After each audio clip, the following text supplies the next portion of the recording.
So it, as you saw that, you just, any camera can be used, right? You can just look at it. In 45 seconds, it'll give you a BP, pulse rate, SpO2, blah, blah, blah. But as I said earlier, we don't have FDA approval yet. We only now use it in large companies as a screening tool. It shows if you have temperature, but only as a screening tool.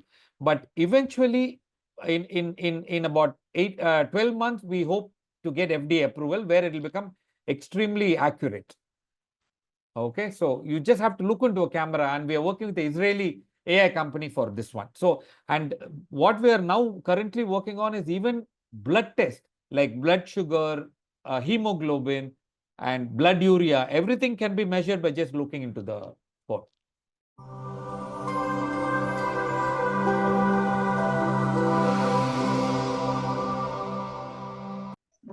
Hello, very good evening, Dr. Natesh.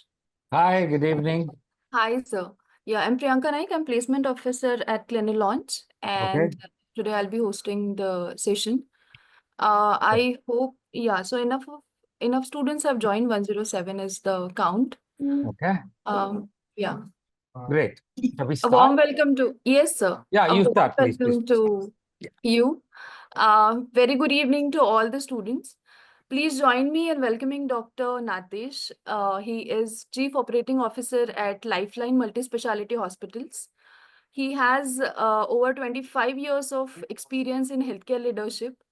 He is known for transforming operations, driving strategic growth, and enhancing patient care. A result-driven leader, Dr. Natesh brings deep expertise in operational efficiency, regulatory compliance, and patient-centered innovations. So we are honored to have you, sir, with Thank you. us Thank you, today, Priyanka. and welcome to you. And students, I request all of you to please make the most of this session as you are getting a chance to interact with the industry experts. Thank you so much, sir. You can continue. Thank you. So, can you give me an idea of the students? I mean, what are they doing? Are they paramedical? Are they doctors? Sir, it is actually a mixed of set. They Okay. all belong to life science background. Some Okay. of them have completed B Pharma, M Pharma. Some of them are pursuing PhD. Even Pharma Day students also we have. Some Wonderful. of the students belongs to MSc, BSc background also. So yeah, Fantastic, it is Priyanka. very That's wonderful to know. mixed of Okay. it. Hi, good evening, everyone. So, Priyanka, what I would like is to have an interactive session, right? So, I don't want it to become like a lecture because there's such a varied variety of students. Yeah. I have only about 10, 11 slides, but all of them are very interesting. Each slide can be a huge talking point for all of us. So, Okay. I will request the students to, kind of put up their hand and you can unmute them so that, Yes. I can take questions after each slide and then and we can have an interactive session. Is that, does that sound good to you? Yes, yes, Wo- definitely, sir. Students, Wonderful. I hope you heard it clearly. Whenever you have any of the concerns, doubt, please feel free to ask us to sir. And or we can do it later also, sir. I mean, at the end of the session, 15 minutes We we can use that as Yeah, a. we can do it, but typically what I found is it gets very boring if I keep talking for 45 minutes and Okay, then. that's your So choice. I'm just going to ask students. Students, feel free because I want to make this like a discussion. Okay, it's not a lecture from my side because I mean there are things I can learn from you because the pharmacology and there's so much of very students here. So let's Yeah. make this a discussion. So after every slide, I'm going to kind of pause and ask. So please feel free to put up your hands and ask me a lot of questions. The topic I've actually chosen is digital health, and that's the future in my opinion. So it'll be very interesting to discuss with you about it. Yeah, can I Great. share my screen now? Yes, yes. Please go ahead, sir. So I'm Dr. Natesh. I'm the Chief Operating Officer of Lifeline Group of Hospitals. So we are based at Chennai. We have two hospitals at Chennai. We have one in Hyderabad. We have one in Dubai. We have one in Bahrain and one in Ghana. And now I'm expanding it to a few more countries and cities as well. We're looking at Pune. We're looking at Bangalore, all these places. Yeah. Apart from this, I'm a very avid passionist about digital health, and that's been one of my core strengths and where I not only introduce digital transformation, but also I mentor many companies in that. And as we go on, I'll tell you what are the digital acceleration strategies that I use while optimizing patient care and operational efficiency. So, all right. So this is the first slide. Yeah. Okay. So I have something here which is coming in between. Let me just put this down. Yeah, okay. So what is, this is the evolving healthcare landscape. Okay, so, oh, okay, so I'm not able to see the chat box now because I think I've made it full screen, right? Okay, Priyanka, I would request you to just help me out because my screen is full screen, so I can't see the chat box, okay? So if anybody puts up their hand, please just let me know. All right, so what is the evolving healthcare landscape? So as you all know, even 10 years back, students, it was very simple. You know, somebody constructs a hospital, mostly it'll be a doctor, and other doctors will come and consult, patients will come, and that it used to be as simple as that. But now healthcare is no longer that simple. Hospital industry has evolved. And how has it evolved? One is we have a very fast growing aging population, though India is lucky to have one of the youngest populations in the world. But still, the aging population needs a lot of healthcare, and that puts a tremendous burden on the existing healthcare infrastructure. And as you all know, our public and government healthcare infrastructure is not really very, very strong. It caters to probably the lowest rate of society, but even the middle class and the upper middle class would never go there because of various reasons. I think we all know that. So now, I'm sure you guys must have read it. The from about 20 years back, India was suffering from what we call communicable diseases, right? Like tuberculosis, like other kind of communicable diseases. But now, lifestyle and chronic diseases is actually the biggest burden. India has become, very sad to say, that it's become the capital of diabetes, heart disease, and even cancer. It's fast becoming one of the most cancerous nations in the world. And all these chronic diseases are not very easy to treat because it's not a one-time contact with the hospital and the healthcare establishment, right? It's multiple contact levels.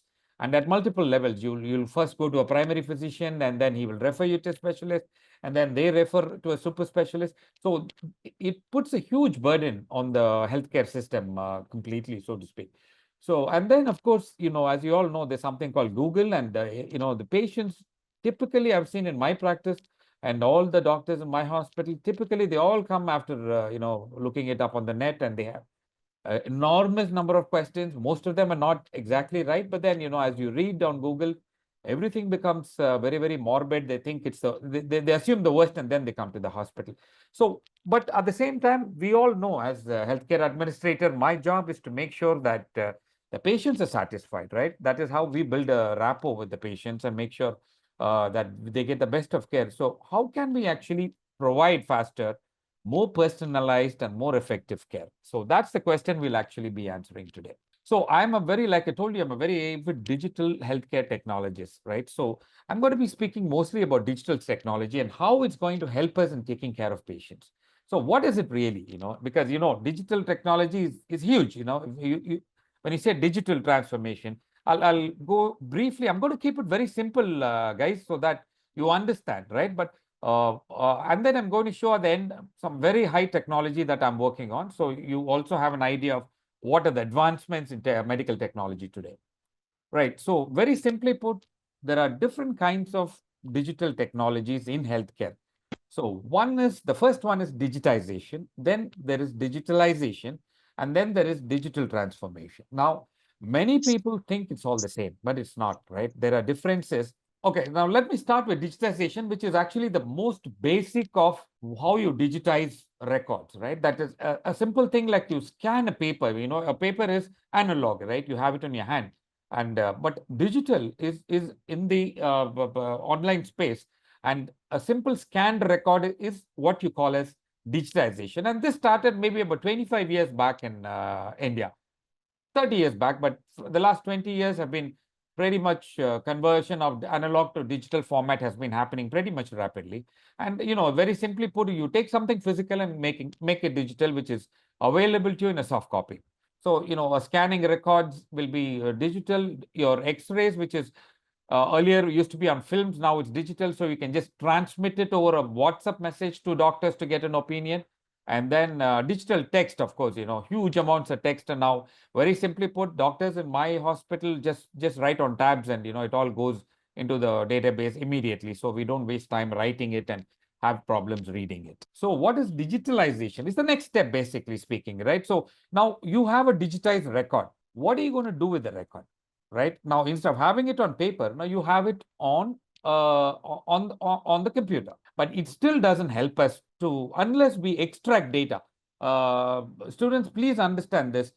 Data is no use unless you can extract insights from them, right? To help the patients, to come at a diagnosis, to read future trends, to do predictive analysis. So understand, data in a digital format alone is not enough. You need to extract the proper amount of information, the right information for the doctor to make a proper diagnosis, for the doctor to say, okay, this is what the patient is going to develop in the future. And that's actually led to a beautiful new field in medicine called data analytics. So there is huge amounts of data now are being read by AI and all that, which allows us to predict what can happen in the future as far as health is concerned, right? So the most basic digitalized record is an electronic health record, right? So when you say electronic health record, I'll tell you, I don't know if anybody, okay. So you tell me, earlier we spoke about a digitized record, and now I'm talking about a digitalized record, which is an electronic health record. The earlier one was a scanned record. Can somebody tell me what's the difference between the scanned record and the digitalized electronic health record? Can I have somebody to answer that? Good evening, sir. Ruchira here. Ruchita, yeah, please go ahead, Ruchita. Sir, in that, digitalization, all the database are inserted in the computer. Anytime we can open and see the data. Beautiful. And in the first one, that we can just take out the printouts of the data what is inserted in the computer. Absolutely perfect, Ruchitra. That's amazing. So you understand the difference now, all of you, I hope, right? So as opposed to just having a scanned record, your EHR actually allows you to extract data from it, right? Every field there is already fed into the database. So the moment you put a name or an age or the disease, all the patients will come. Or if you want if you put the name, you're going to get the data out, right? So that is the difference between digitization and digitalization, right? So you leverage digital technologies to streamline workflows and enhance your operations. So how else can you use it? Now, for instance, appointment scheduling. As you all know, appointment scheduling can be done using online portals. Now, can someone else tell me what is the real advantage of appointment scheduling digitally? Is there So someone nowadays, people are not able to have sufficient time to stand in for the appointments and all. So it's a technically we can appoint on the phone and all, and directly we can consult the doctor. Correct. It's one of the Yes. From the patient's point of view, you don't have to come. And see, there is a way to also call and make an appointment, right? Yeah. But what is the difference between even a telephone call and an appointment scheduling? So in appointment scheduling, they ask about the history and all. Already history and everything is taken in the appointment here. But who's taking it? Who's collecting the data here? It might be, sir, the consulting doctors and all. See, that is exactly what I want you all to understand. In appointment scheduling, there is no person involved in the first level. Okay. So you see the online portal, you just feed in what you want. You choose the doctor. There will be a time schedule like this opened up, right? All of you can see my screen, isn't it? Yes, Priyanka, Vamsi, yeah. So you can see this calendar. It shows up on your computer, and you just book an appointment, right? You're actually not interacting with the person. You're only interacting with a machine, isn't it? Right. So that saves time and manpower for me as a hospital administrator. Routine things, right? Somebody wants an appointment. Why should I pay somebody to stand, take up the phone and allow them to speak for, I don't know, 2 minutes and then fix just an appointment? It can be done online by the patient itself, isn't it? So that really is the advantage of appointment. And see, this is where digitalization is of great use, right? So not only is the patient doesn't have to, wait. Now, if I call for an appointment, that the receptionist or the front office people will be talking to somebody else. So they'll put me on hold. So that wastes my time, right? And then again, then I have to explain to them I need this doctor, and then they will note it down. But the appointment scheduler just avoids all of that and allows you to just schedule the appointment, right? So you all agree with me that it cuts down a lot of time, cuts down a lot of effort, manpower, and everything. So that So see, the whole point of digitalization, digital transformation, which is coming next, is to see the best way to do things, right? The fastest way and the most effective way, the most efficient way to do things in the healthcare space, right? Which is why we are trying to do all these using digital tools to make sure that we give a better patient experience as well a better, healthcare experience. Okay. And then, of course, telehealth platforms, right? I'm sure all of you know about telehealth platforms. Can somebody tell me your experience with telehealth platforms? Sir, it's an online consulting telehealth platform. Yeah. It's if there is an situation where I'm not able to go to a doctor, I can consult by online about Right. describing my symptoms and the conditions, and that immediate remedy what the doctor can prescribe will be considered as a telehealth communication. It comes under telehealth communication.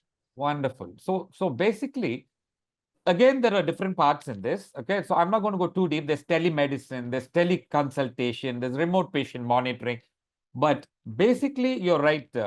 So it's about, you even a telephone call, right? You can talk to a doctor and do it. But now you have platforms, which is telemedicine platforms where you can consult the doctor and the doctor will be able to, advise you. And this is very useful in mostly which this one. Village areas. Sorry, Remote Village areas. I didn't get that. What's that? Village areas. Village areas. Okay, sounds good. Yeah, village areas. Yes. So in rural areas, the important thing is you get access to consultants, right? So if you take a rural village in India, you don't get a cardiologist in the primary health center, right? So if you have a telemedicine there, they can consult somebody from the city. So that's a great advantage.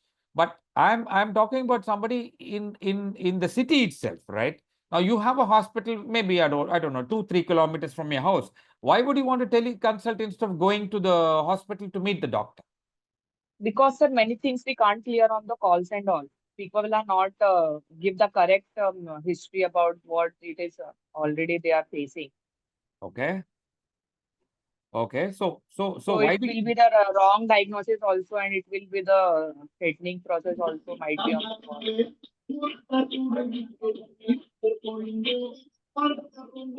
Okay. Well, I can hear some music and all. That's wonderful. So, Ambulance, sir. yeah. So, Guys, please yeah, mute yourself. I'm sorry. Oh, okay. Yeah. Yeah. Yeah. So, see, there are certain conditions, right? Especially like medical conditions. You take dermatology, for instance, right? There is a platform, which we have developed where you just have to consult them. And before consulting, there is a thing where you can upload your image and that itself will, the dermatologist immediately looks at that and gives a prescription through the platform. And as you all know, a teleprescription has to have a signature and the platform takes care of all that, right? They have consultations there. A signature also will be there. And then the app allows you to even order a medicine online, right? So this is really the advantage of digitalization. Now, imagine if you have to go to the hospital to meet the dermatologist, you leave at 9 o'clock in the morning, and I don't know, you'll be there at 9:30. There'll be a queue there, and then you spend a couple of hours, and then you get the same simple prescription. You show the lesion on the skin, whatever the problem is. He gives you a prescription, you buy it there, and you come back home. You've already wasted 2-3 hours. Now, in this one, in 15 minutes, this whole thing is done, and in another 15 minutes, the medicine is at home. Don't you all agree it's a much better way to, actually deliver healthcare and to receive healthcare? And Yes, sir. Sir, I have yeah, query in this. please Dr. tell me. Manshi here. Sir, if in case of emergency situation where I'm not able to go, if I want to telecommunicate, so in that condition, it is right to telecommunicate or it's better to go to the hospital? See, any emergency, you should rush to the hospital, Yeah. always. Okay. Okay. Telehealth is not for emergencies. It's only for consultations and only to save time.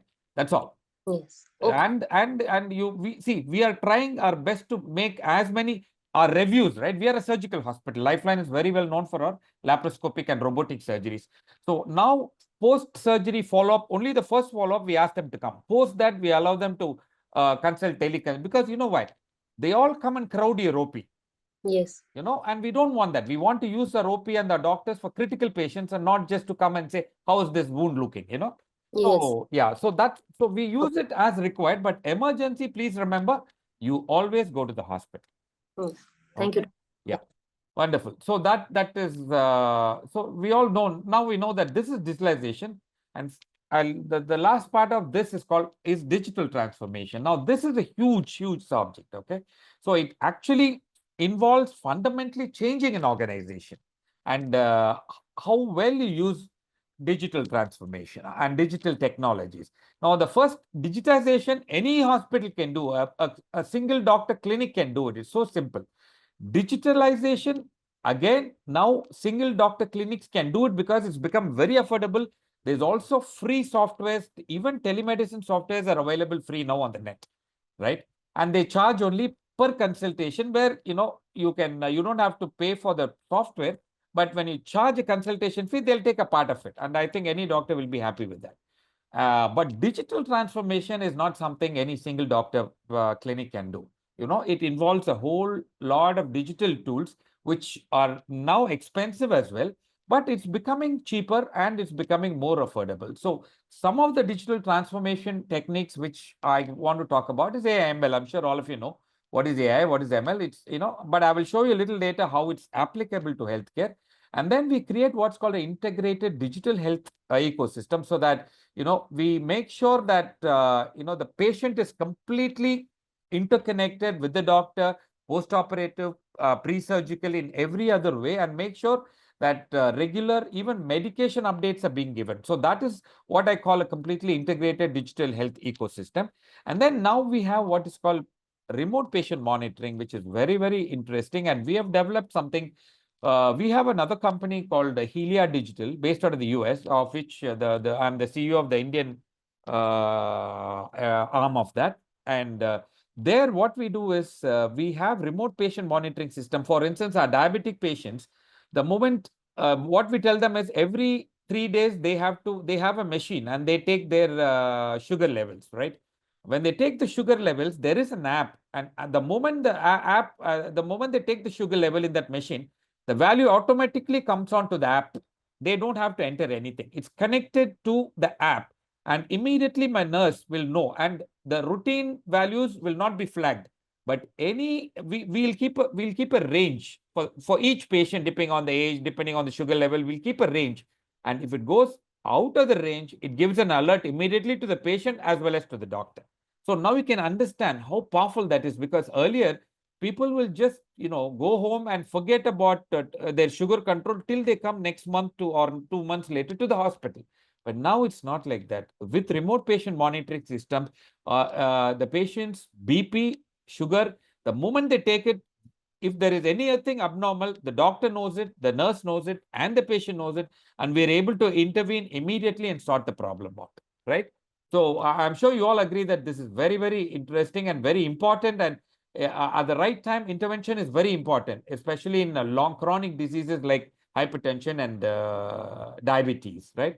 So this is where I would like somebody to ask some questions, or I would like to have a brief few minutes discussion on this, if you have any questions. Sir, one question is there. Is Sure. there every means parameters are equivalent correct in all these technologies? Yes, they are. See, this is all FDA approved. We have tested it with a normal equipment. We have done it through this, and it has gone through US FDA approval. So these are all what you call medical grade. So without having that FDA approval, or the Indian arm is called the CDCSO, without having that approval, we cannot use this to diagnose, right? Remote patient monitoring systems is not just a screening tool. We use it as a diagnostic tool, which means based on that, we give medication. So it has to be accurate, right? Sir, Okay. it is not available. It's available in India, It in, is. It uh, is. any app. Could you please mention it where See, the latest thing I have seen is it's called AVA, EYVA, AVA. Please go to the website on AVA. You can buy a small device, and the best part of it is this device is a non-invasive test for glucose. It's not even invasive. You don't need to prick your finger for blood. You just Okay. put your finger on it and gives you the blood sugar reading. And sir, it is connected to the Yes, yes, yes. Instrument comes with app. You have to download the app. Okay. Okay. Yeah, it comes. And like this, there are so many more. Eva is just the latest one I've seen. It's a Hyderabad-based company and it's very, very good. But there are at least 50 more apps in the market. So it's a good one, sir. It's we can opt for this Yes, you can. for our family. Definitely you can. Definitely you can. Okay. Okay. Thank you. So one more question, sir. Please go ahead.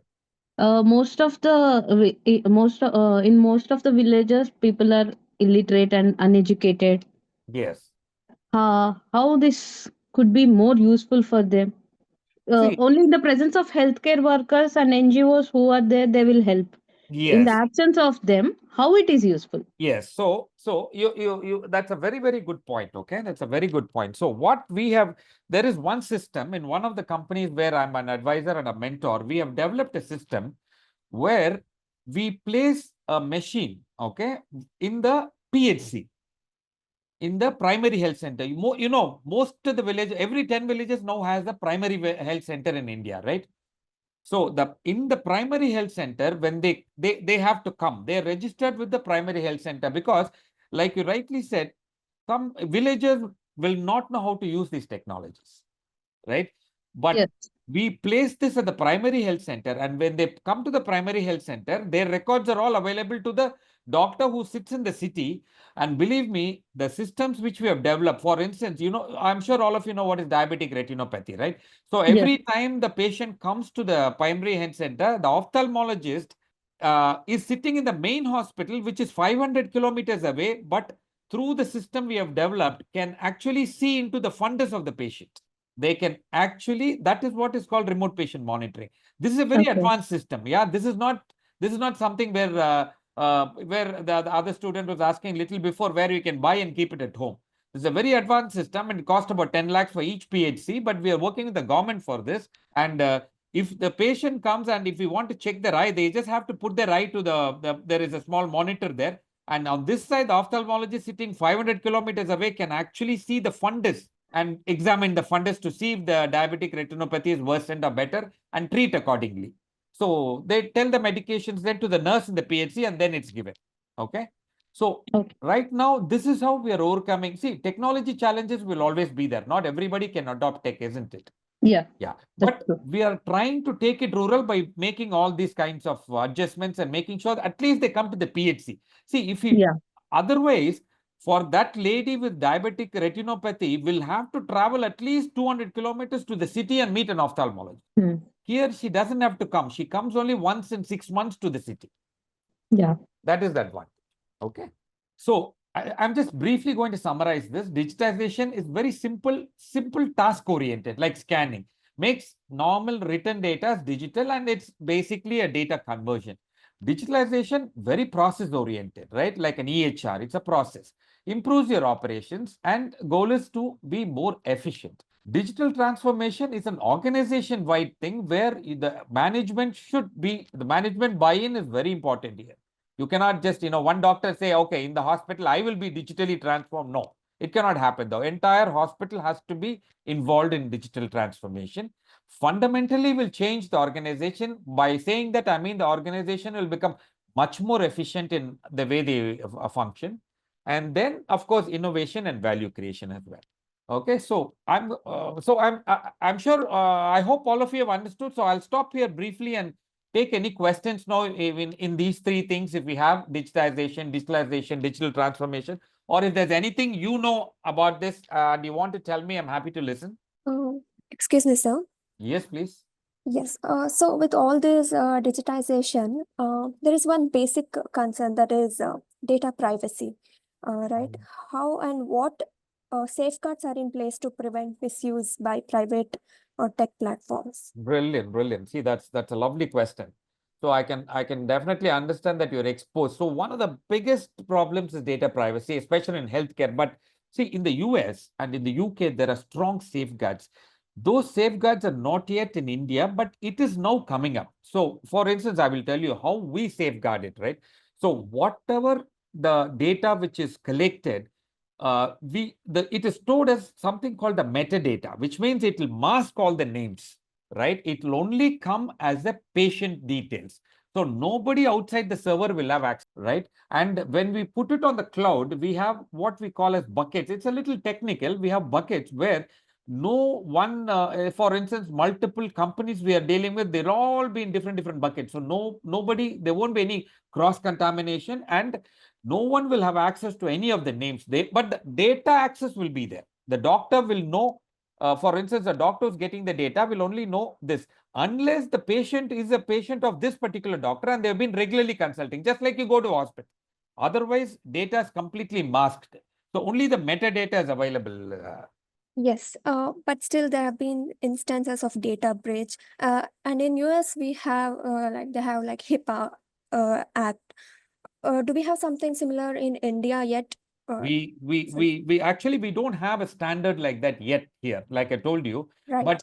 But many of the standards which, see, for instance, if you are or international, see, for instance, if you have an international patient, right, you need to be HIPAA compliant. So most of the softwares which are now coming out are HIPAA compliant. There are certain standards, but they are not as strong as HIPAA and HL7 actually. Now it's the latest standard now, HL7, right? So, but I mean, there's a task force now in the government which is working on these digital securities. Anyone else? Sir, cyber security will play a role in patient Of course, of security. course. Yeah, cyber security. See, every app. See, the agency like FDA in India is called CDCSO. Yes. Now they require something called a security check for every app for the security of that, so that they make sure that data is not leaking anywhere. Only after the CDCSO gives their approval can we even launch the app in the App Store, whether it's an iOS or an Android. Okay. Okay, Yeah, sir. so Protected. yes. It's all, everything is data protected. Okay. Okay, sir. Yeah. Sir, what are the career growths in this? I mean, the career growth in this one is cybersecurity. It's a brilliant field now, believe me. Whether it's in India or abroad, it's one of the biggest growing, fastest growing fields. So cybersecurity, if anyone of you are interested, please get into that, especially in health, huge field and very well paying. That is one. The second thing is data analytics. I told you. I mean, see, all the health companies, you take any insurance company, you take any big hospital, there's huge amounts of data. We need somebody to read the data and tell us, right? So that is where we need somebody who is very strong in data analytics to go through all that massive amounts of data and take out insights and say, for instance, I'll tell you, so many patients are coming from this area with kidney stones. Then we'll understand why is that, because there's some water problems there, maybe hard water. Then we focus more on, that area we focus with our urologist more. You understand what I'm saying? So you should, the data analysis is one more very big field. Again, believe me, very high paying field for this. Apart from many other fields which are now coming up, like for instance, healthcare AI, and I'm sure all of you know clinical research. There's huge amounts of, I think, and of course, bioscience, biotechnology, robotics. All these are very good careers to have. Sir, one more question, sir. Go ahead. As you say, this digitalization is far approaching and it's good and very accurate. What about the virtual care? It might lack the emotional touch and support that we offer for the inpatients. So how would that work out? Like, for example, some patients would have been through a lot and they will, ask for emotional support. So this robot and all these things, digitalization, it might lack that part, right? So how that can be counteracted? Okay, so again, that's a very good question. Now, what I'm going to say for this, the answer is what's the future is going to be not only digital. This will be phygital, or what I call a hybrid model of healthcare. You understand? So it will not be digital. Digital is good for some kind of scenarios. People who hybrid, that is brick and mortar hospitals, will also be there. Okay, so it has to be a combination of both. That is what is important. But having said that, I'm going to talk about something which I don't know how many of you heard this term called metaverse. So metaverse is something which is known to very few, but let me explain it very easily. You talked about touch, right? So metaverse is something that you wear glasses. How many of you heard of, the Google Glass, right? So you just wear it now. See, Google is coming out with a very advanced version. Not only Google, there's so many other companies, which is you put on the glasses, right? They say another 5 years you don't need your mobile phone. Your glasses are going to do everything for you, meaning you can take a call and you look at it. There's what you call AR, VR, virtual reality, augmented reality, everything built into it. And the part of that is you wear these goggles and then you enter into a digital world where there is a real hospital. There's a digital hospital. What I mean by saying that is once you wear your glasses, you will actually be able to see the hospital. You can even walk to the hospital. When you walk inside the hospital, you will see dermatology. And when you go there, you can actually touch the patient. The doctor can actually touch you digitally. That's the best part, right? But again, please let me tell you, this is very futuristic. People are actually doing it, but there's something called haptics and virtual reality where you can even touch it. You can feel the touch when you wear the glasses. Okay. So again, but this is very, very futuristic. In the end, I have something to show you, which will probably, blow your mind there because this is the future. But we are starting to do work on that. I'm also involved with the company virtual reality, and they're really doing all this. Okay. But the real answer to your question is you have both virtual consultation as well as the people. For instance, if I need a skin consultation, I'll happily do a telehealth consultation, right? A telemedicine one. But if my father wants, no, I want to go and see a doctor, then I would suggest that he goes and sees a doctor. So it's up to the patient to decide that. Thank you, sir. That was a very nice and informative answer. Thank you.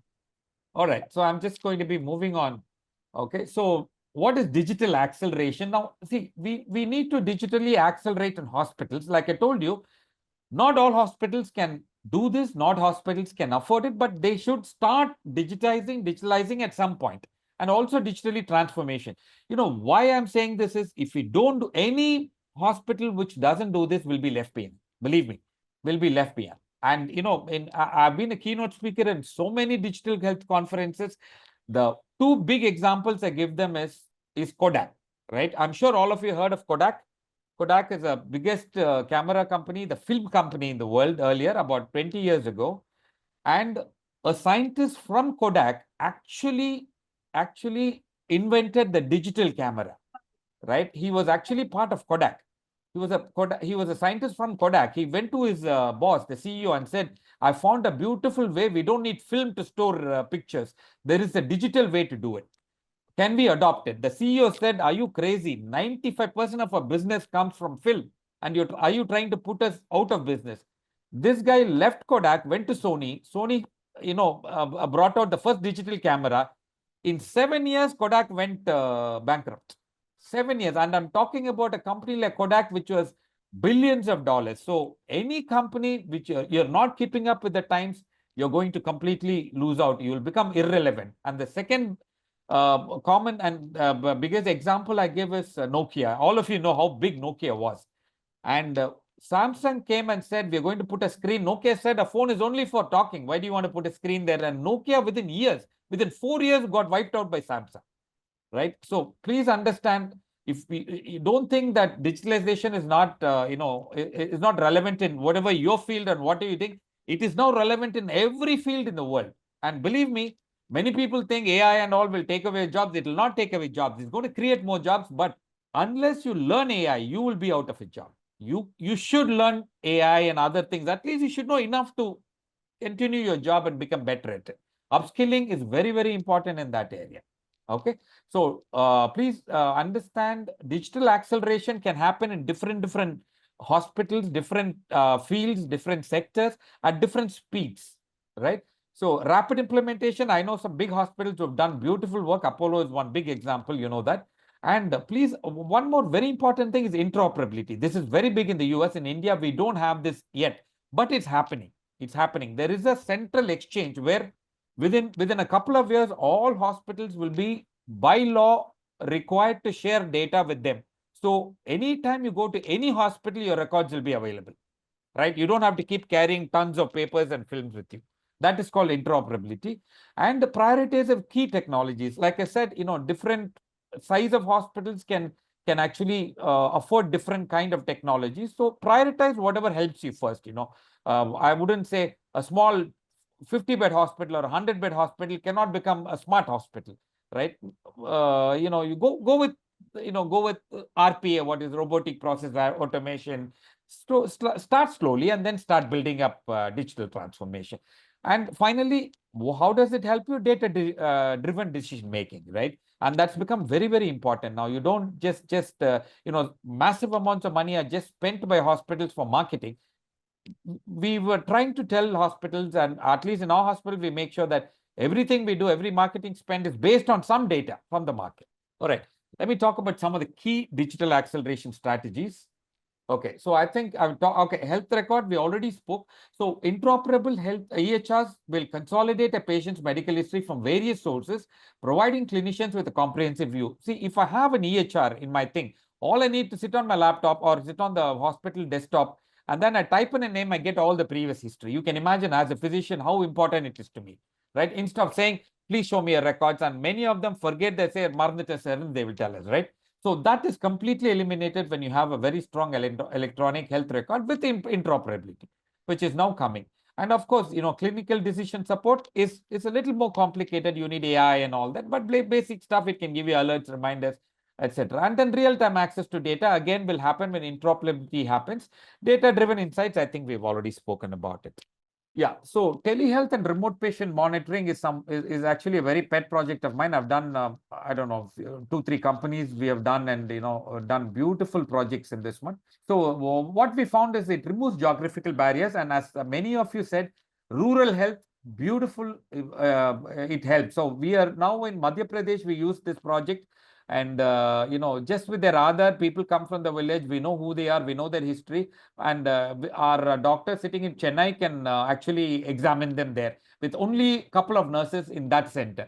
So it actually cuts down cost tremendously, and a specialist consultation available. I'm very happy to say we have saved lives, with this one, because see, many times when people with chest pain go there to these PHCs, some nurse will, or one junior doctor sitting will say, give them medicine for acidity and send them home. Right now, it's not like that. They take an ECG, my cardiologist sees it immediately and says, they're going through that, they're going through a mild attack, give them this. And then if it's very, very critical, if they're in an evolving MI or a myocardial infarction, say shift them to the nearest hospital. We actually are saving lives there. Okay, and that's how. And that is what the aim of digital transformation is. You need to make sure that lives are transformed with this one, right? And chronic disease management, remote patient monitoring is a boon. Believe me, my own mother, every time mango season is there, she's a diabetic. She will eat it and she will tell my nurse, no, I'm fine. All sugar levels are fine when she tests. But after the remote patient monitoring, the moment she tests it, my nurse knows it, and make sure she tells her, make sure, that control is established. So compliance is very, very good with remote patient monitoring. And of course, increased access for elders. People can't travel, elderly people. And telehealth is very, very important for them. And it promotes patient engagement. AI for diagnostics and decision support. Okay, I'm not going to talk too much about it. It's a little deep. But medical image analysis, I don't know how many of you have heard this thing called Google DeepMind. There was a study done 3 years back where Google DeepMind was fed about 100,000 images of mammograms. Okay. And after, not 100,000, 500,000, 500,000 images of images were given to Google DeepMind. After it absorbed all the data, they gave about 50 real images of mammograms, some with cancer, some without cancers. And they gave it the same thing to 3 other top mammo specialists, radiologists in the world. And actually, Google Mind did better than all of them. So that is the kind of AI which is coming. So there are many fields in medicine where, like for instance, radiology, where you may not need a radiologist to actually read X-ray, CTs, because AI is going to do it better. Right. So enhanced diagnostic accuracy, same thing. A doctor, see, the doctor actually saw it and said, no, this is no cancer. The patient, the AI, Google DeepMind said there is early cancer, and they found that it was there when they did the biopsy. So that is because, it has seen, hundreds of thousands of images, and it's far more accurate than the human brain. And this AI can actually personalize medicine, right? That is one of my pet topics where, we have genomics now where you do a genetic test. I'm actually in our hospital, we have introduced part of a health checkup, a small genomic test also. It will tell you if you are prone to cancer, if you're prone to heart disease, which is in your genetics. A healthy guy will, all your normal health checkup will be normal, but the genetics will show that this patient is prone for cancer. So we advise them accordingly. We counsel them and make sure, they're a smoker. We say, stop smoking. That's because something in the genetics is making them prone for it. And personalized medicine, believe me, is the future. And then it reduces clinical burden because it gives you a lot of insights. Otherwise, the doctor keeps breaking his mind, says he thinks one is the diagnosis, goes back, gives medicine, then the patient comes back and says it's not working. Then you change. But AI is helping us to come to the right decision very quickly. Okay, so before I go to the next one, can I have some questions, or do you want to talk anything about this? About AI in diagnostics and the previous one, telehealth and remote patient monitoring? Hi, sir. Yeah. Yeah, in telehealth, there is in India, there is a different languages. How can the rural peoples and all understand that languages? So, see, telehealth is now available, telemedicine is now available in multiple platforms. For instance, ours is available, I think, in 10 languages. You can use it in Bengali because we have a very strong presence in West Bengal. You can speak Hindi, you'll understand Tamil, so English. So it's more and more thing, and now you have many translators available. Hello, sir. Yes. I had a question regarding if there's any error in the software or the AI algorithm, how is it dealt? Because everything is digitalized here. Believe me, AI diagnoses are now verified by physicians, right? You're right. There is a margin of error for AI because it's not 100% accurate yet. So AI now helps us only to guide us through to a diagnosis. Okay, so the systems where AI will take over diagnosing or give us accurate diagnosis is still some time away. I'll show you an app at the end of this, another 10 minutes. I will show you an app which will, where it's a very, very, very, very advanced app. And I'll show you how AI is working there. But it's only used as a screening tool. We don't use it as a diagnostic tool yet. But I'm sure in a couple of years, it will become diagnostic. But you're right, we can't trust AI fully. We advise that physicians use it only as a guide right now. It helps you think better. That's all. Right? Do you have any other questions now? Yes, sir. Sir, like BSc nursing student, Yeah. remote monitoring patient jobs role will be available in company sites or more than hospital sites, sir? What will be available? I didn't get that question. Jobs. For BSc nursing. See, I will tell you, hospital obviously are the biggest absorbers of employers of BSc nursing, right? Hospitals are the sir. biggest employer. Yeah, some people yeah. with a little bit, more technically oriented may go into companies. But hospital, see, I'll tell you, in COVID, there is a company called Life Science.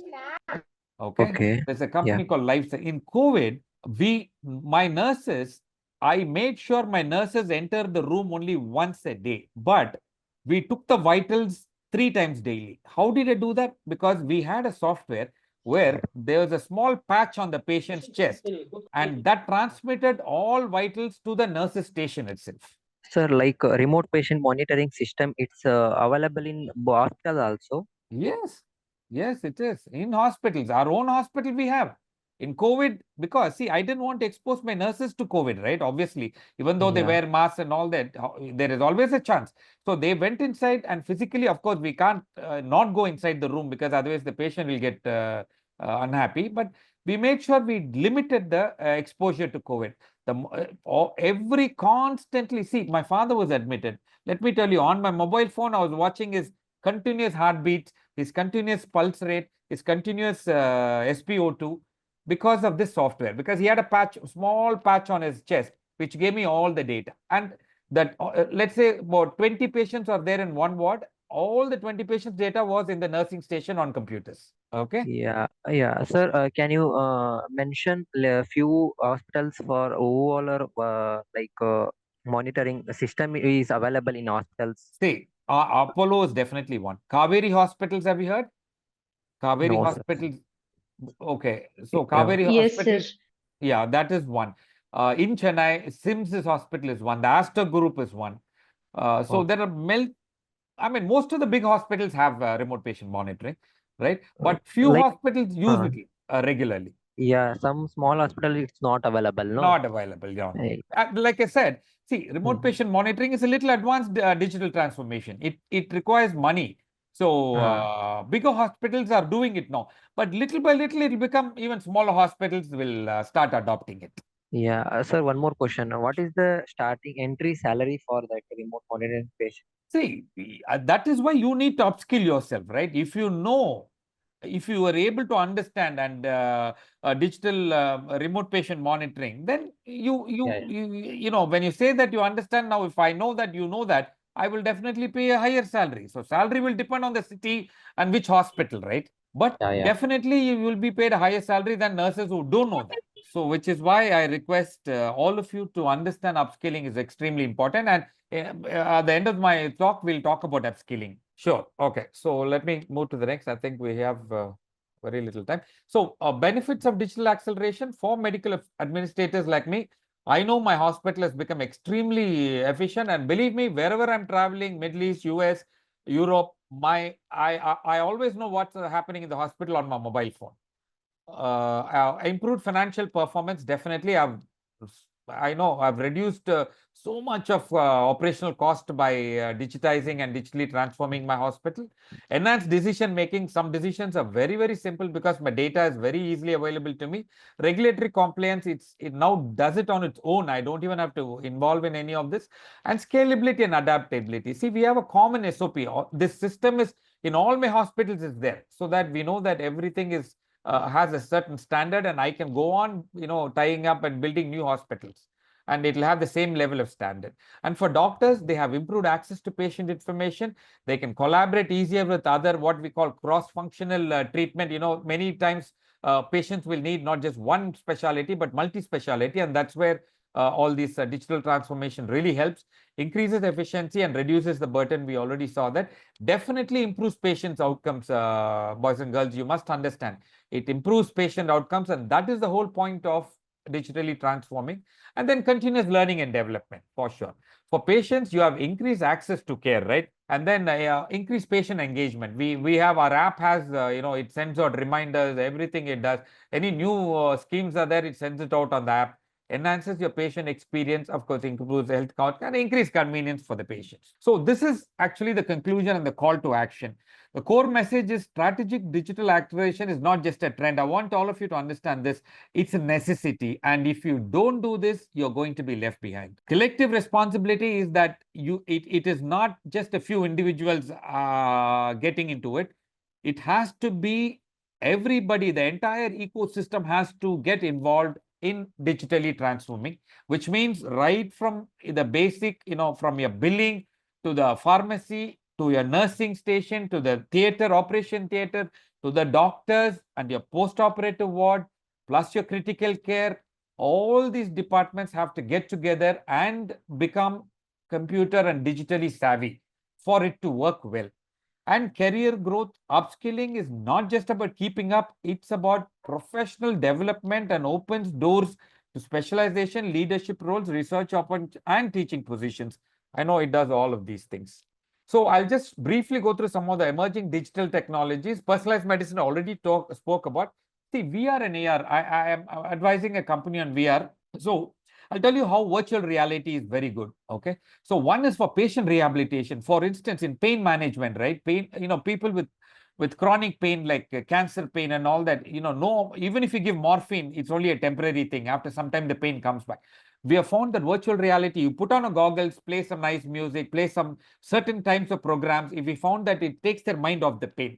So anything to take the mind off the pain is useful. So we're using actually VR, which is first used for what we call PTSD. I'm sure you know, post-traumatic stress disorders and pain management, mental health therapy. Virtual reality is coming in a very big way. But what we have actually done is we have done a training module. See, for instance, in surgery, how do surgeons get trained? They get trained on patients, right? And when a new surgeon is operating, he might make mistakes. So, and that mistake is not very good for the patient, right? So what we are now doing is, for instance, if you're doing a gallbladder surgery, We have now created a virtual reality image, and they put on the goggles and they wear gloves. The surgeon wear gloves, and you can actually learn. That's why you call haptics.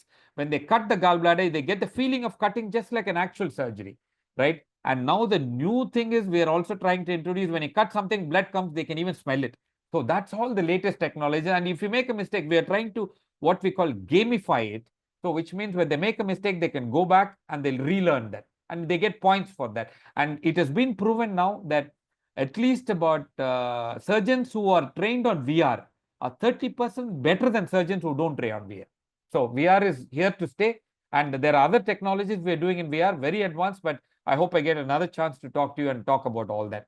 So advanced robotics, as you all know, surgical robots have become very good. We have one of the most advanced robots called CMR in our thing. And IOMT devices are, like I told you, remote patient monitoring.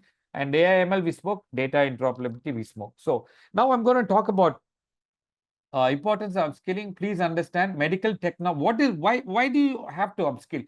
Because technology is constantly evolving. Believe me, even for hospitals, I understand, how much of time I've spent, making sure my doctors are digitally upskilled. Even now they resist, but I've told them we have created a course for them, and we make sure, and actually we are now talking to some state governments to make it part of the MBBS curriculum. Definitely, so that they must upskill themselves. So all of you on the life science must upskill to use the effectively and safely use these tools. Evidence-based, unless do this, you will not become evidence-based, and that's the future. No longer doctors will or even clinical research. You need to be do everything with high evidence-based knowledge. And this is how you future-proof it, right? By like somebody asked, what are the career opportunities? If you really want to grow in a career opportunity, either in India or abroad, you have to embrace digital technologies. I'm sure CliniLaunch I saw that they were doing so many technologies. It's wonderful to see that. Please learn it. And online, Coursera and Upgrad, and there are so many other Udemy. They offer courses, many of them free, some of them very cheap, as cheap as 500 rupees. And it takes you can do it in your own speed. Don't miss a chance to upskill yourself, please. Okay, so this I've actually come to the end. I think yeah. All right, we already passed my time, but I would like to take some last questions before I show you a video of what one of the apps I've actually developed. Sir, actually, what are the disadvantages of this digitalization?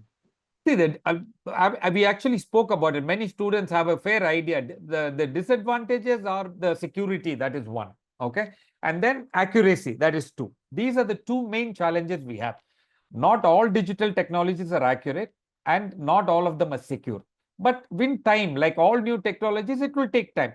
But if we wait for it to become absolutely perfect, it will become too late. Okay, so Debesh has asked something on my chat. For streams like biochem or bioinformatics, which industries are more specifically, which companies? See, biochem are basically research positions, right? Pharmaceutical is, I think, the ideal choice for biochem or bioinformatics. And bioinformatics, even some robotic companies are now looking for bioinformatics.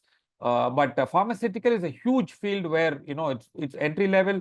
At biochem or bioinformatics, a good paying job, but then obviously you need to really go deeper and deeper, like do your masters and your PhD as well, and digitally upskill. That's very important. Okay, so there's another one. Masudev said, sir, what if the relative of the patient who's also a known case of T2 diam, use that machine to measure blood glucose? How can we come to know? No. See, this is very, very important. If somebody that machine is meant for that patient only. It's if somebody else uses it, definitely it will go and land into that patient. We cannot at the moment we don't have any way of differentiating between them. That machine is meant for that patient, and all the details which come through that machine will be taken as that particular patient. So it's up to the patient to make sure that data is secure, Vasudev. Okay, sir. So Rifana is asking, so you said you don't have to prick your finger, you just have to put your finger and see how. See, the sugar level is calculated by various methods. Okay, so they have a particular mechanism, just like SpO2, right? You just have to put your finger and there's a sensor. So these people have used a sensor. They've done very, very intense research, and it's extremely accurate. It's just like using your what we call CGS, right? I mean, your the small machine, random blood glucose machine that you use, it's as accurate as that. So is it Oh, like the glucometer that is being trending these days? yeah, it is like the glucometer. It is like the glucometer. Yeah, it's getting more and more accurate. So very soon we feel it's going to be as good as drawing your blood. Sir, I have one query. Sir, in the hospital, this is basically related to the medical thing. I want your insight if there is such advancement in the dentistry field also in the general or multi-specialties hospital regarding. So sorry, ma, can you repeat that question? I got a call in between. Sorry, tell me. Sir, as you mentioned these AI tools and the advancement in medical facilities, so I want your insight if there Yeah. is advancement in dentistry, in dental field regarding this in multi-speciality hospital. It is. It is. The dental field is very, very, very strongly evolving in this field. There is robotic dental also. So Yes. yeah, there's. I mean, of course, it's very few, and the instruments are very little in CMR. There is a company called Cambridge Robotics based out of Cambridge in the UK, and we are very closely associated. They are now trying to make some equipments for us for maxillofacial surgery and all that. So definitely, it's going to pervade in all fields, ma. It's not just going to be just in the basic medical field. It's going to be in every life science field for sure. So it's very important upskill everyone. Okay. Okay, sir. Thank you. Okay. So One more doubt, sir. yeah, please go ahead. Sir, normally by seeing symptoms, suppose if it is a fever, just we will Google it and what are the symptoms regarding the fever, and it is one of the symptom for so many things. Yeah. How this AI will come to know by seeing the symptoms? This is that. I mean, which disease? I'm not get. I'm Okay. No, I understand your question. Now let me say, see, I'm a physician, right? Now, if I know that, I ask my nurse to check for everything as soon as a patient comes. So what happens is they say, okay, this patient has got fever. So now I know what to do. I know the patient has fever, which means there's an infection in the body, right? One of the common causes. Then I ask for some blood tests, right? yes. Now, and then blood test comes, and whatever comes, the leukocytosis is there. There's increased lymphocytes, and I know that some infections happening. So now there is a limit to what my knowledge. I know what I've read in medicine. I've read so many papers, but then the AI system has millions of pages it knows. I don't know millions of pages, right? In my experience, I know only what I read, but the AI within 1 second, it can go through all the million pages and it can sift through all the different diagnoses and then say, this is the best diagnosis, right? So see, there was a system called Watson. I don't know how many of you know IBM Watson. IBM Watson was such a beautiful machine from IBM where it had billions of data at its fingertips. Okay. All you have to see, in fact, there was a study, not a study, it's a real case where for one particular type of cancer, they only brought it out for cancer first. One particular type of cancer where, for instance, stomach cancer, we have a protocol, right? And we give only those drugs, the chemotherapy drugs. But when but there was no improvement in the patient. They ran it through IBM Watson, and that IBM Watson said, for this patient, you give another drug. And that drug is not used for stomach cancer at all. It's used for some throat cancer. But because IBM Watson said they gave it, and the patient recovered. Because it found in certain cases alone, it works differently, and no oncologist knew that also. Okay. Yeah, because the IBM Watson is so powerful, it was able to go through all the data and say, try this drug. So that is the idea of AI. Unfortunately, it didn't become commercially viable because it's very expensive. Each system was costing $200,000, which is, I don't know, more than 1 crore rupees. But very soon, all that will become cheaper, ma. So we are hoping to do that. But that's how AI can help. Thank you, sir. You're welcome. Is there any more? Sir, one question, sir. Sure. So after having all this digitalization and all coming to India, uh, after knowing some data, I came to a conclusion that India is still lagging behind so many other countries in terms of healthcare. Why do you think it is still like this? See, it's very simple. India's population is 85% rural, right? Our government system, healthcare systems are not yet strong enough. That is the problem. Private healthcare, you think doctors go rural? No, they don't. Because why? There's no money there. They also have to survive. So government systems has to improve. It's improving now. I know that. It's improving day by day. But it will take some time. Now you take US, you take other. See, our spend, that's the saddest part. India's spend on healthcare is 1.3% of GDP, which is the low among the lowest. See, India's GDP is the fourth largest in the world now, right? But the top 10 or top 20 nations in the world in terms of GDP spend much more than India. India spends very little on healthcare. In the US spends about 6%. Imagine the difference.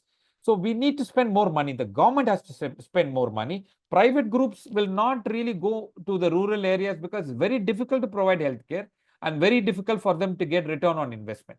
So this is the reason why is the government is not being strong enough to prioritize healthcare, man. That's the main reason. Sir, coming to the AI and its implementation or else uses in the medical field, or using the data of people or else patients, and then the data is coming into the market for commercial use, or actually ethically we have to think that we have to improve the quality of life of a person or a patient by using this data.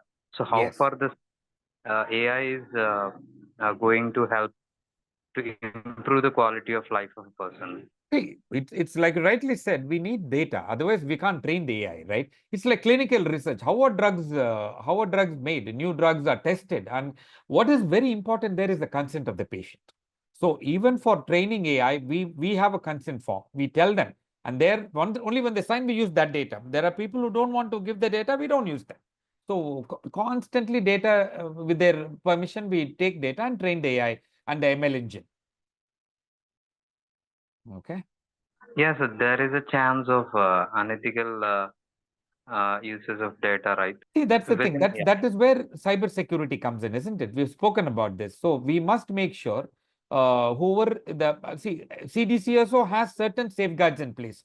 People can't just collect data and use it for training. That's not right. And if an app comes out, there is a particular security, the security system called WAPT. We have to go through that kind of testing. Only when you get a WAPT certificate, you can release an app into the market. Excuse me, sir. Yeah. Sir, keeping in mind about the current global economic situation present, is it possible that such technology will be soon available everywhere and accessible easily? Yes, it will definitely be there. It will definitely be there because it is getting cheaper by the day. Technology is getting cheaper and it's getting more and more accurate. So eventually it will become very, very affordable. Sir, if this technology will become affordable, then obviously the new technology will come ahead of this. Correct. Then Of course. It's a cycle, isn't it? Yes. Any new technology is going to be expensive, Ma. It's not going to be cheap. Because Yeah. eventually that will become, right from the, I don't know, from 100 years, how much of this whole century has been full of innovation. Right? Yes. So mobile phones now are available for 2,000 rupees. When it came, it was minimum was 50,000. Right? Yes. So next is going to be the Google Glass. When it comes, it will be $3,000. After 5 years, it will become $50. So it goes through a cycle. So I'm going to play a video. This is an app which my company has developed. It's called, I'm the CEO of a company called Helia Digital, which is based in the US, and I'm the Indian CEO. But we have tried up with a US company called Trustar, and you just see the video, and then I'll take a few more questions. I think we're already way past our time, but I want you guys to see this.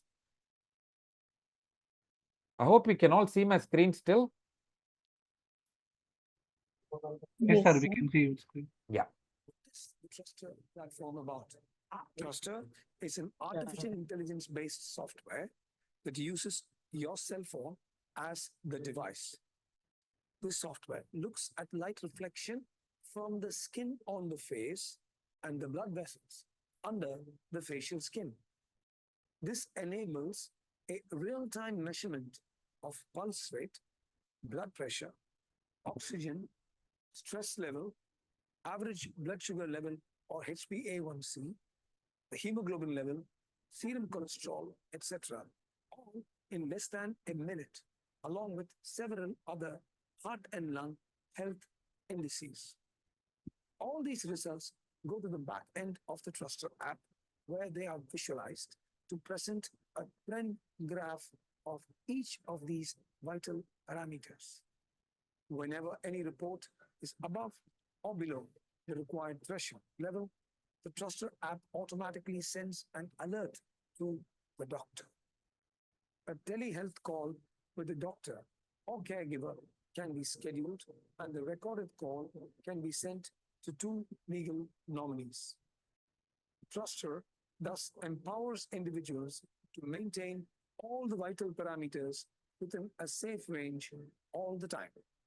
This ultimately results in a huge reduction of death in the workspace, either from cardiac or cerebral vascular issues.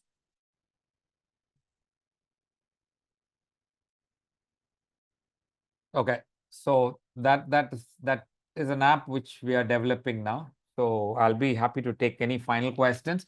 So it as you saw that you just any camera can be used, right? You can just look at it in 45 seconds. It'll give you a BP, pulse rate, SpO2, blah blah blah. But as I said earlier, we don't have FDA approval yet. We only now use it in large companies as a screening tool. It shows if you have temperature, but only as a screening tool. But eventually, in about 12 months, we hope to get FDA approval where it will become extremely accurate.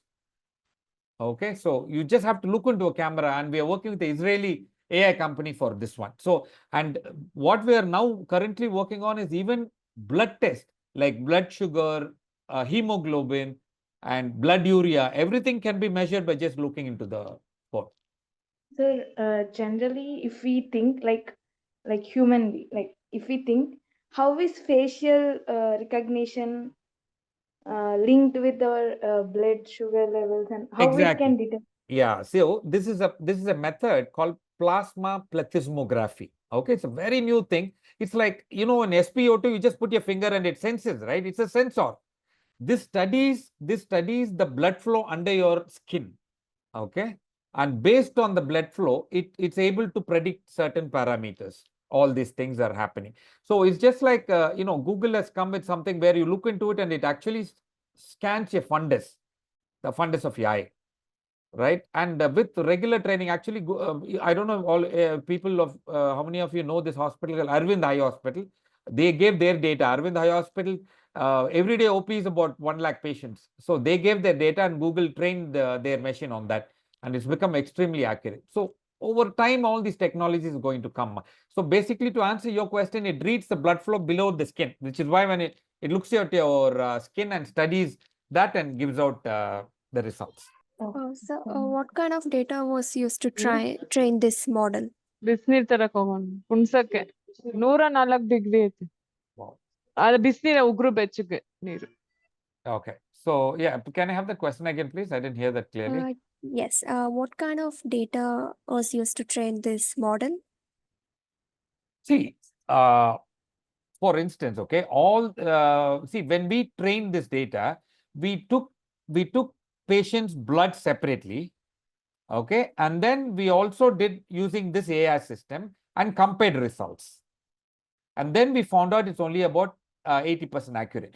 But what the system AI ML engine will use is you do more and more tests like this, and then keep comparing the real data, and then it learns which is right, which is wrong. Okay, so for the facial recognition, you might want to use images, right? Yeah, images meaning it's actually live captured images. So we see, for instance, in our hospital, we did a trial with about 1,000 patients. Okay, so the moment they got their blood test done with our physician, we asked how many of them, we have a consent form. Those who consented to go through this test, they came to another room where this system was set up, a mobile camera was set up. Okay, the normal mobile, and it had the patients had to sit in the middle with their face in the middle of a screen, and there's a oval, and they have to sit there, and then this system captured it, and then the ML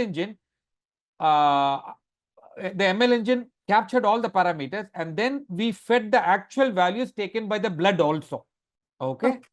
Okay. Like that, the AI ML engine keeps reading how much is accurate, and little by little, the more it reads, the more patient sample is higher, it becomes more and more accurate.